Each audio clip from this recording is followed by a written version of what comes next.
C'est dans la chapelle des Pénitents qui date de 1638 que nous sommes reçus par notre guide de l'association Castrum de Upesio pour découvrir l'histoire du village. Entre le XVIIe et le XIXe siècle, la confrérie des Pénitents était chargée de l'accompagnement des victimes des grandes pestes et autres calamités.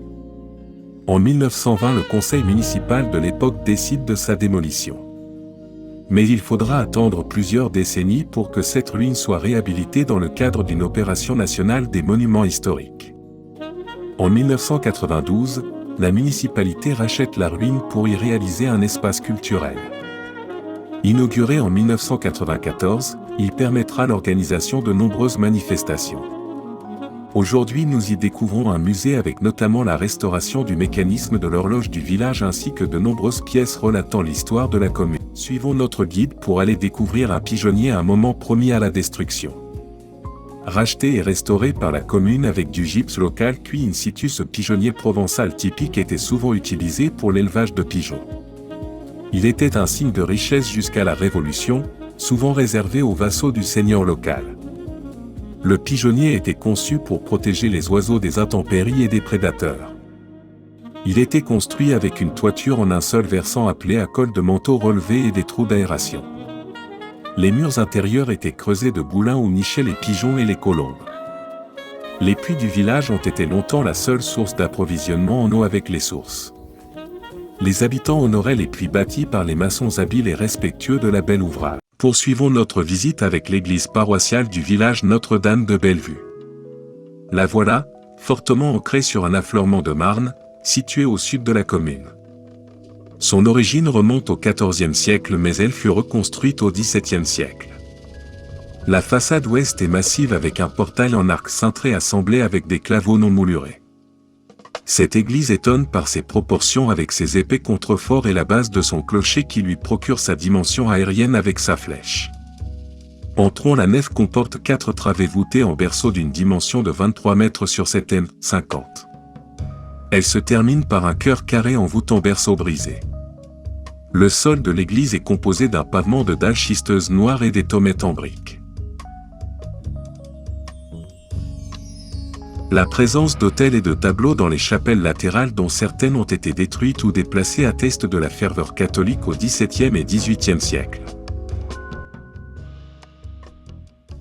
Lors de l'installation du retable en bois polychromé et doré, une baie et un oculus ont été murés dans le mur du chevet.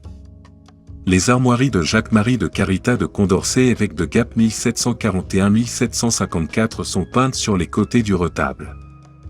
La toile centrale représente l'apparition de la Vierge à Saint Léonard. Le saint est reconnaissable aux attributs de son martyr, les chênes. Dans les toiles latérales, nous retrouvons Sainte Catherine d'Alexandrie et Sainte Anne. Dans le tabernacle en bois doré du XVIIIe siècle se trouvent 2 statuettes. Saint Antoine reconnaissable au cochon à ses pieds et la statuette d'un saint non identifié tenant un livre. De part et d'autre du tabernacle, il y a 2 reliquaires, un masculin et un féminin. Vous savez, autrefois, il y avait les enfants de chœur qui partaient en procession. Devant, ils tenaient des grandes perches sur lesquelles étaient accrochés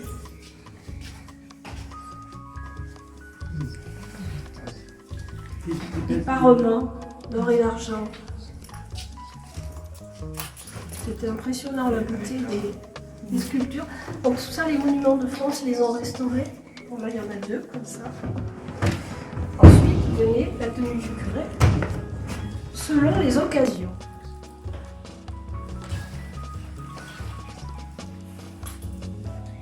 La Passion du Christ. Alors vous allez voir. Waouh! Comme c'est joli. Alors, il est impossible de les exposer sans demander l'autorisation à toute la France. Donc, je vous les montre. Ça sera plus vite fait parce que vous n'êtes pas prêts de les voir exposés. Hein. Il faut trop d'autorisation, on n'y arrivera jamais. Et donc, c'est ces congrégations qui faisaient tout ça, là, qui entretenaient l'église, qui faisaient ces chasubles. Voilà.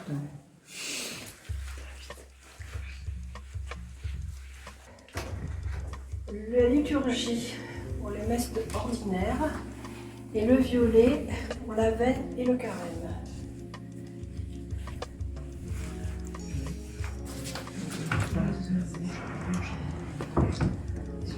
C'était que l'ordinaire, hein, ça. Voilà, ouais. On voit un signe.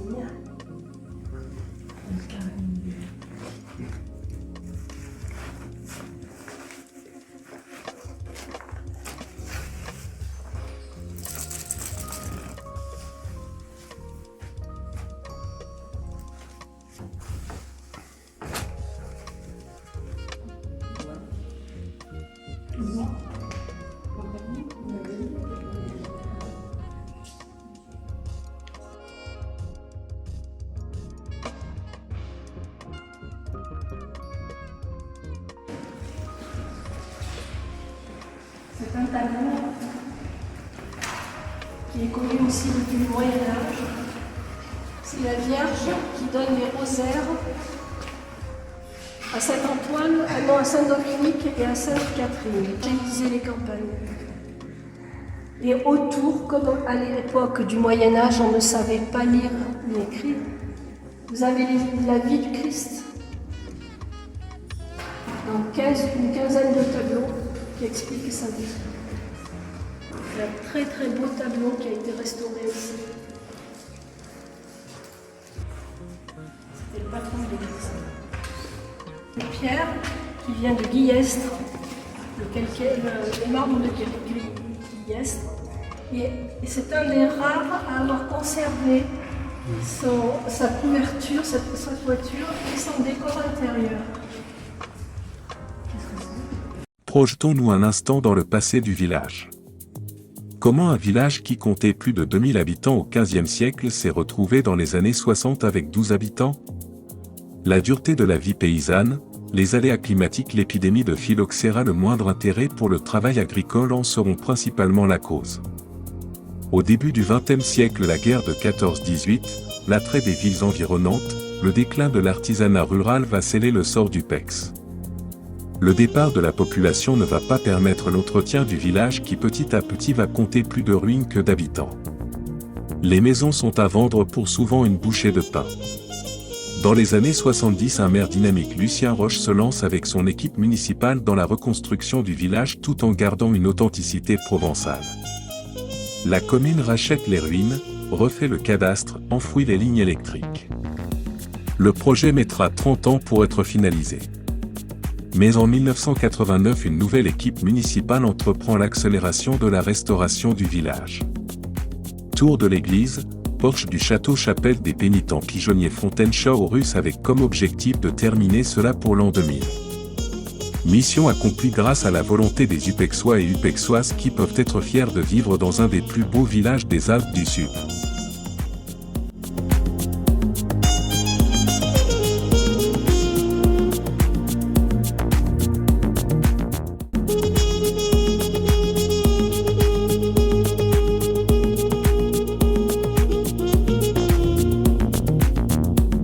Certaines maisons, là c'est effondré dessus, mais dessous c'est entier. Et pourquoi l'accès parce que ça s'est ouvert, et donc ils l'ont caché, ils ont bouché avec des planches, etc. pour pas que les enfants tombent. Mais tout le long, vous verrez qu'il y a des caves. Et donc il y a certaines maisons qui sont construites sur des caves de 10 mètres de haut. Là-bas c'est le cas au bout du quartier. Et, donc, et il va jusqu'au bout là-bas du village, où il y avait toute une grande partie du village qui était construite, qui communiquait, qui n'existe plus.